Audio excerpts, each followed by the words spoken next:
ആരോഗ്യ മേഖലയിലേക്ക് നോക്കുകയാണെങ്കിൽ കെട്ടിടങ്ങൾ, കോട്ടയം മെഡിക്കൽ കോളേജ് ഉൾപ്പെടെയുള്ള കെട്ടിടങ്ങൾ വീണതും നിരവധി കെട്ടിടങ്ങളുടെ അവസ്ഥയൊക്കെ ഇങ്ങനെ പരിതാപകരമായിട്ടുള്ള അവസ്ഥകളൊക്കെ മാധ്യമങ്ങളിലൂടെയൊക്കെ നമുക്ക് കാണാൻ സാധിച്ചു. അത് കഴിഞ്ഞ് അതിൻ്റെ ആ ഒരു വിവാദമൊക്കെ കെട്ടടങ്ങുന്നതിന് മുമ്പ് തന്നെയാണ് വിദ്യാഭ്യാസ മേഖലയിൽ ഇത് രണ്ടും വലിയ രീതിയിൽ ഉയർത്തി കാണിച്ചിരുന്നു. നമ്പർ 1 കേരളത്തിലെ ആരോഗ്യ മേഖല. ശിവൻകുട്ടി പറഞ്ഞത് 5 സ്റ്റാർ ഹോട്ടലിനെയും വെല്ലുന്ന സ്കൂൾ കെട്ടിടങ്ങൾ എന്ന് പറയുന്നിടത്താണ് ഇപ്പോൾ കാർത്തികപ്പള്ളിയിലെ ഗവൺമെൻറ് UP സ്കൂളിലെ സ്കൂൾ കെട്ടിടം ഇടിഞ്ഞു വീഴുന്നതായിട്ടും, പിന്നെ നമ്മൾ നേരത്തെ കണ്ടു കൊല്ലത്തെ കുട്ടി മരിച്ച സംഭവവുമായി ബന്ധപ്പെട്ട ആ സ്കൂൾ കെട്ടിടത്തിൻ്റെയൊക്കെ അവസ്ഥ. അപ്പോൾ ഇതാണോ സാർ 5 സ്റ്റാർ ഹോട്ടലിനെ വെല്ലുന്ന തരത്തിലുള്ള കെട്ടിടങ്ങൾ? വീണിതല്ലോ കിടക്കുന്ന ധരണിയിൽ ശോണിതവും അണിഞ്ഞയ്യോ ശിവശിവ എന്നല്ലാതെ പിന്നെ ഇപ്പം എന്താ പറയുക? ഈ 2016 പിണറായി വിജയൻ അധികാരത്തിൽ വരുമ്പോൾ എടുത്തു പറഞ്ഞ ഒരു കാര്യമുണ്ട്. കേരളത്തിലെ പൊതുവിദ്യാഭ്യാസ രംഗം സംശുദ്ധമാക്കും, പൊതുജന ആരോഗ്യവും നന്നാക്കി കൊണ്ടുവരും. ഈ തുടക്ക സമയത്തൊക്കെ ഇവർ ഈ സ്കൂളുകളുടെ രീതികളൊക്കെ ഒന്ന് മാറ്റിക്കൊണ്ടുവന്നു.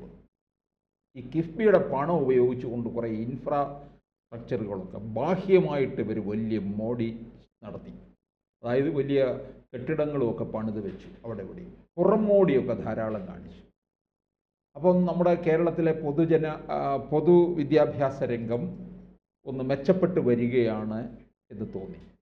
അങ്ങനെ അവർ ആ പൊതുവായിട്ടുള്ള കാര്യം എന്ന് പറഞ്ഞാൽ മോടി പിടിപ്പിക്കുന്നത് എങ്ങനെയാണെന്ന് കൂടെ ചിലപ്പോൾ പ്രേക്ഷകർ ചോദിക്കും. മതിലുകൾക്ക് പെയിന്റ് അടിക്കുക, മതിലുകളൊക്കെ ആ ഫ്രണ്ടിലത്തെ ആർച്ചുകളൊക്കെ അതിൽ കുറേ ചിത്രങ്ങൾ വരച്ചു വെക്കുക, കുറച്ച് ചിത്രങ്ങൾ, ക്ലാസ് റൂം പെട്ടെന്ന് പെയിന്റ് അടിച്ച ചിത്രങ്ങളൊക്കെ വരച്ചു വെക്കുക. അപ്പം മൊത്തത്തിൽ നമ്മൾ ക്യാമറയിലൂടെ കാണുമ്പം ഒക്കെ എല്ലാം ഓക്കെ ആയിരിക്കും. അങ്ങനെയുള്ള ചില തട്ടിപ്പ് പരിപാടികളൊക്കെ നടത്തി. അപ്പോൾ കുറച്ചൊരു എല്ലാവരെയും ഒന്ന് ആകർഷിച്ചു. കേരളത്തിൻ്റെ പൊതുവിദ്യാഭ്യാസ രംഗം മെച്ചപ്പെടുകയാണെന്ന് മനസ്സിലായി. ഉടനെ അതിലേക്ക് തന്നെ കൂടുതൽ ആൾക്കാരും അഡ്മിഷൻ എടുക്കാൻ തുടങ്ങി. കൂടുതലൊന്ന് മെച്ചപ്പെട്ട് വരികയും ചെയ്തു. പൊതുവിദ്യാഭ്യാസ യജ്ഞമെന്നൊക്കെ പറഞ്ഞാണ് അതിന് ഒരു പേരുമൊക്കെ കൊടുത്ത് പ്രവർത്തനങ്ങളൊക്കെ ആരംഭിച്ച് അതിന് തലപ്പത്തും ഒരാളെ നിയോഗിച്ചു. ഓഫീസും സംവിധാനവും ഒക്കെ സർക്കാർ സംവിധാനങ്ങളൊക്കെ ഉപയോഗിച്ചുകൊണ്ട് മുമ്പോട്ട് പോയി. പക്ഷേ 2021 രണ്ടാം വട്ടം അധികാരത്തിലൊക്കെ വരുമ്പോൾ ഇവരുടെ ശ്രദ്ധ പിന്നെ പൊതുജന ആരോഗ്യത്തിലോ പൊതുവിദ്യാഭ്യാസത്തിലോ ഒന്നും അല്ല, അതൊക്കെ കൈവിട്ടു. അപ്പോൾ തന്നെ അന്ന് 2016 അന്ന് കോഴിക്കോട് നോർത്തിൽ നിന്ന് ജയിച്ച പ്രദീപ് കുമാർ അദ്ദേഹത്തിൻ്റെ മണ്ഡലത്തിലൊരു സ്കൂൾ അദ്ദേഹം അതിഗംഭീരമാക്കി മാറ്റി. നടക്കാവ് സ്കൂൾ കോഴിക്കോട് വലിയ ഹൈടെക് ആക്കി മാറ്റി. കുട്ടികൾക്കൊക്കെ വലിയ കോട്ടും ഒക്കെ ഇട്ടുള്ള യൂണിഫോം, അങ്ങനെ കാര്യങ്ങളൊക്കെയായി. ഇത് മറ്റ് മണ്ഡലങ്ങളിലെ പോലും അനുകരണീയമാണ് എന്നുള്ള രീതിയിൽ അവർക്ക് മാതൃകയാക്കാം എന്നുള്ള കാര്യങ്ങളൊക്കെ വന്നു കഴിഞ്ഞു. പ്രദീപ് കുമാറാണ് ഇപ്പം പിണറായി വിജയൻ്റെ പ്രൈവറ്റ് സെക്രട്ടറി ആയിട്ടിരിക്കുന്ന ആൾ. അത് മാതൃകയാക്കിക്കൊണ്ട് കേരളത്തിലെ 140 മണ്ഡലങ്ങളിൽ ഒരു MLAക്ക് ഒരു MLAയുടെ മണ്ഡലത്തിൽ ഒരു സ്കൂൾ എന്നുള്ള രീതിയിലൊക്കെ കാര്യങ്ങൾ പറഞ്ഞു. പക്ഷേ ഇതൊന്നും നടപ്പിലായില്ലെന്നുള്ളതാണ്. കേരളത്തിലെ പൊതുവിദ്യാഭ്യാസ രംഗം സംശുദ്ധമാക്കണമെന്നൊന്നും ഇവർക്ക് വലിയ താല്പര്യമില്ലായിരുന്നു. 10ാം ക്ലാസ്സിൻ്റെ ഫലം എന്ന് പറയുന്നത് ചുമ്മാ സ്കൂളിൽ മഴ പെയ്തപ്പോൾ സ്കൂളിൻ്റെ വരാന്തയിലെങ്ങാനും കയറി നിന്നവർക്കും A+ ആണ്. ഇതിന് യാതൊരു ക്വാളിറ്റിയും ഇല്ലാതായിപ്പോയി. നമ്മുടെ വിദ്യാഭ്യാസ ഡയറക്ടർ പറഞ്ഞല്ലോ, DPI പറയുകയുണ്ടായി, യാതൊരു തരത്തിലുള്ള നിലവാരവും ഇല്ല. ഇങ്ങനെ A+ ഒക്കെ വാങ്ങി വരുന്നവർക്ക് പേര് പോലും എഴുതാൻ അറിയില്ല. അദ്ദേഹം അവിടെ അധ്യാപകരെ അഡ്രസ്സ് ചെയ്യുമ്പോൾ പറഞ്ഞ കാര്യമാണ്. അങ്ങനെ പൊതുവിദ്യാഭ്യാസ രംഗം മുഴുവൻ നശിപ്പിച്ചിട്ട് 2006 കേരളത്തിലെ വിദ്യാഭ്യാസ മന്ത്രിയായിരുന്ന MA ബേബിയാണ് അതിൻ്റെ ഒരു പ്രധാന ഉത്തരവാദി. അദ്ദേഹമാണെങ്കിലോ ഞാനാണ് കേരളത്തിലെ 2ാമത്തെ മുണ്ടശ്ശേരി എന്നും പറഞ്ഞാണ് നടക്കുന്നത്. മുണ്ടശ്ശേരി മാസ്റ്റർ ആയിരുന്നു കേരളത്തിലെ ആദ്യത്തെ വിദ്യാഭ്യാസ മന്ത്രി. അദ്ദേഹം ചെയ്തിട്ടുള്ള കാര്യങ്ങൾ നമുക്ക് മഹത്തരമായിട്ടുള്ളതാണ്. അതേ മാതൃക പിന്തുടർന്ന് ഞാൻ 2ാം മുണ്ടശ്ശേരിയായി, അങ്ങനെ സ്വയം അദ്ദേഹം 2ാം മുണ്ടൻ എന്ന് പറഞ്ഞ് നടക്കുകയാണ് ചെയ്യുന്നത്. ഇപ്പോഴും അത് പറഞ്ഞുകൊണ്ട് നടക്കുന്നുണ്ട്. അപ്പോൾ നോക്കണേ, ഈ വിദ്യാഭ്യാസ രംഗത്ത് കേരളത്തിൽ ഇപ്പോൾ ഈ തേവലക്കരയിലെ ഈ സ്കൂളിൻ്റെ ഗതിയൊക്കെ നമുക്ക് കണ്ടതാണ്. ഇതൊരു പിന്നെ എയ്ഡഡ് സ്കൂളാണ്. അതായത് അവിടെ വേണ്ട പിന്നെ അധ്യാപകരുടെ നിയമനം നടത്തുന്നത് മാനേജരാണ്. ഈ മാനേജർക്ക് ഇഷ്ടമുള്ള തുക വാങ്ങിച്ചു വയ്ക്കും, ലക്ഷക്കണക്കിന്, ലക്ഷമാണ് കേട്ടോ. അത് +2 ഒക്കെ ഉണ്ടെങ്കിൽ അതിൻ്റെ അനുസരിച്ച് കൂടും. അത് മാനേജരെല്ലാം വാങ്ങിച്ച് ചാക്കി കെട്ടി വയ്ക്കും. സ്കൂളിൻ്റെ കാര്യത്തിനൊന്നും ഉപയോഗിക്കുന്നില്ല. ഈ സ്കൂളിലെ അധ്യാപകർക്ക് ശമ്പളം കൊടുക്കുന്നത് ആരാണ്?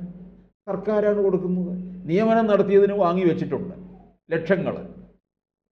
ഈ സ്കൂളിൻ്റെ വേണ്ടതായ അടിസ്ഥാന സൗകര്യങ്ങൾ വളർത്തിക്കൊണ്ടുവരണം. ഈ മിഥുൻ പഠിച്ച ക്ലാസ് നമ്മൾ പത്രത്തിലൊക്കെ കണ്ടു. അവിടെ എന്താ സൗകര്യമുള്ളത്? യാതൊരു തരത്തിലുള്ള സൗകര്യവും ഇല്ലാതെ ലോകം മുഴുവൻ ഹൈടെക്കായി മാറി. കുട്ടികളൊക്കെ പോലും ഇപ്പം ഈ പേനയും പുസ്തകവും കടലാസും ഒന്നുമായിട്ട് പോകുന്നത് തന്നെ കുറഞ്ഞു വരികയാണ്. ലാപ്പുമായിട്ട് പോകുന്ന കാലത്തിലേക്ക് എത്തിയിരിക്കുകയാണ്. അതൊന്നും വലിയ പിന്നെ അതിശയിക്കേണ്ട കാര്യമൊന്നുമില്ല. അതിലേക്ക് വേണം വരേണ്ടത്. പഴയ എഴുത്ത് രീതിയിലൊക്കെ മാറ്റം വന്നു. കുട്ടികൾ ലാപ്പുമായിട്ട് ചെല്ലുന്നു. ഇതിൽ തന്നെ പുസ്തകങ്ങളും എല്ലാം ഉണ്ട്. നോട്ടും ഇതിനകത്ത് തന്നെ കുറിക്കാവുന്ന സംവിധാനത്തിലേക്ക് കാര്യങ്ങൾ മാറി. അപ്പോഴാണ് അവിടെ ഇപ്പോഴും ഈ 12ാം നൂറ്റാണ്ടിലെ പോലെ ഓടിഞ്ഞ ബെഞ്ചും കസേരയും ഇങ്ങനെ കിടക്കുകയാണ്. അവിടെയാണ് ഈ കുട്ടി ഇരുന്ന് പഠിച്ചു വന്നത്. ഇതുപോലെ എയ്ഡഡ് സ്കൂളുകളിലെ എല്ലാ മാനേജർമാരും കാണിക്കുന്നത് എന്നിട്ട് നമ്മളുടെ നികുതിപ്പണം എടുത്താണ് അവിടുത്തെ അധ്യാപകർക്ക് ശമ്പളം കൊടുക്കുന്നത്. ഇയാൾ വാങ്ങിച്ചു വെക്കുന്നത് ചാക്കിനകത്താണ്, ലക്ഷക്കണക്കിനാണ് വാങ്ങിച്ചു വെക്കുന്നത്. ഇത് കൂടാതിട്ട് സ്കൂളിൻ്റെ വികസനത്തിനെന്നും പറഞ്ഞിട്ട് സർക്കാർ ഫണ്ട് കൊടുക്കുകയും ചെയ്യും. അതും ഉപയോഗിക്കത്തില്ല വേണ്ട രീതിയിൽ, അതും വെട്ടിപ്പ് നടത്തും. അപ്പോൾ ഇതിനൊക്കെ ഇത് മോണിറ്റർ ചെയ്യാനും ഇതൊക്കെ കൂടുതൽ ഡെവലപ്മെൻറ്റ്സ് കൊണ്ടുവരുന്നതിനും സ്കൂളുകളിൽ PTA സമിതിയുണ്ട്. ആ PTA സമിതിയൊന്നും കൊല്ലത്ത് ഏവലക്കര സ്കൂളിൽ കൂടിയിട്ടില്ല എന്നുള്ളതിൻ്റെ തെളിവാണ് അവിടെ അശ്രദ്ധമായിട്ട് പോയ ഈ KSEBയുടെ ലൈൻ എന്ന് പറയുന്നത്.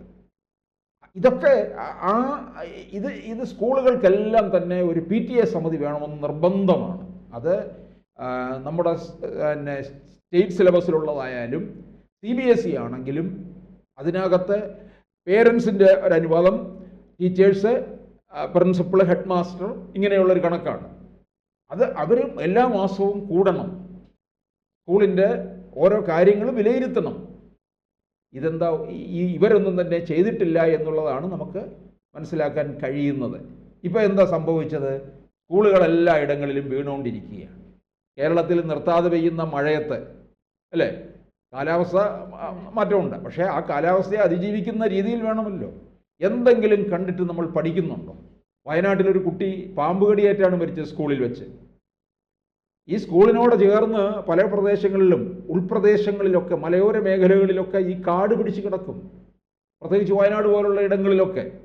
അപ്പോൾ അതൊക്കെ സംരക്ഷിക്കേണ്ടത് ഈ സ്കൂൾ സംരക്ഷണ സമിതിയുണ്ട്. അവരൊക്കെ എവിടെ പോയി എന്നുള്ളതാണ് അറിയേണ്ടത്. അപ്പോൾ ഇത്തരത്തിലുള്ള കാര്യങ്ങൾ ഇതൊക്കെ ചെയ്യണം എന്നുള്ളത് ഇത് അവസാനം വന്ന് പാവം പിടിച്ച ഒരു ഹെഡ് മിസ്സസിൻ്റെ തലയിൽ, HMൻ്റെ തലയിൽ കൊണ്ടുവന്ന് കെട്ടിവെക്കുകയും ചെയ്തു. അതൊക്കെ വെറുതെ നമ്മളെ പറ്റിക്കാൻ വേണ്ടിയിട്ടാണ്. സർക്കാർ ഇതിനകത്ത് വേണ്ട നടപടിയെടുത്തു. കുടുംബത്തിന് 5 ലക്ഷം രൂപ കൊടുത്തു. ആശ്രിതർക്ക് ആരെങ്കിലും അവിടെ അവർക്ക് ആർക്കെങ്കിലും ഒരാൾക്ക് ഗവൺമെൻറ് ജോലി. ഇങ്ങനെ ഓരോ ദുരന്തങ്ങൾ സർക്കാർ തന്നെ ഉണ്ടാക്കി വെച്ചിട്ട് നമ്മുടെ നികുതിപ്പണം എടുത്ത് കൊടുത്തവരെ തൃപ്തിപ്പെടുത്തുക എന്ന് പറഞ്ഞ് കണ്ണിൽ പൊടിയിടുന്ന ഒരു രീതിയാണ് ഉണ്ടായിരിക്കുന്നത്. യഥാർത്ഥത്തിൽ ഈ സ്കൂളുകളെ കിഫ്ബി ഫണ്ട് ഉപയോഗിച്ച് പണിതെന്ന് പറയുന്നത് ഈ പുറമേ കാണുന്ന രീതിയിലുള്ള കാര്യങ്ങൾ മാത്രമേ ഉള്ളൂ. അകമൊക്കെ പഴയ കാലത്തെ പോലെ തന്നെ ഇപ്പോഴും കിടക്കുകയാണ്. ഈ വരണ്ട ഒരുതരം ബ്ലാക്ക് ബോർഡുകളും രീതിയും ഒക്കെയാണ് ഇപ്പോഴും അനുവർത്തിച്ചു വരുന്നത്. ഇതൊക്കെയാണ് മാറേണ്ടത്. ഇത് മാറുമോ ഇല്ലയോ എന്നുള്ളത് ഇനിയും കണ്ടറിയേണ്ടിയിരിക്കുന്നു എന്നുള്ളതാണ്.